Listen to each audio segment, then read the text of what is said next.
Осындай дәмі керемет капкейктің рецептін қабыл алыңыздар. Бисмиллах деп чашкамызға қантымызды, бөлме температурасында жұмсақ болып тұрған сары майымызды салып аламыз да, жақсылап миксермен асықпай 3-4 минуттай миксерлейміз.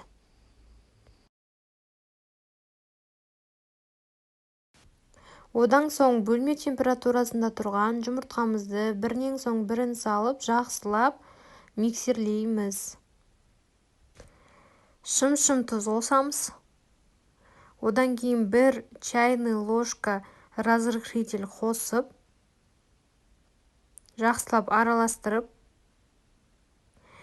жаймеңдеп қасықтап ұнымызды сала бастаймыз.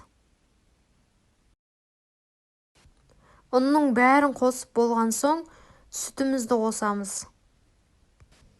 Соңында ванилинімізді салып, араластырып аяқтаймыз. Осындай капкейкке арналған формамызға қамырымыздан шамамен 3 шай қасықтай саламын. 170 градуста қызып тұрған духовкаға 20 минутқа салып аламын. Капкейкіміз дайын болды, суығанша кремін әзірлейік. Креміміз үшін 200 грамм творожный сырымызды салып, жақсылап миксерлеп, үстінен 30% қаймағымызды алып, 200 граммын салып, жақсылап миксерлеп,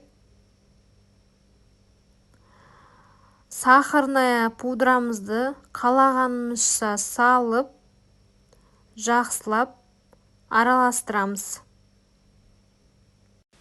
Осындай звездочка насадкамыз салафанға салып, салафанды креммен толтырып, капкейкімізді осылайша креммен безендіреміз. Мен осындай присыпкалармен әсемдедім. Сіздер де қалауларыңызша әсемдесеңіздер болады. Менің капкейктарым көңілдеріңізден шықты деген ойдамын. Менімен болғандарыңызға рахмет.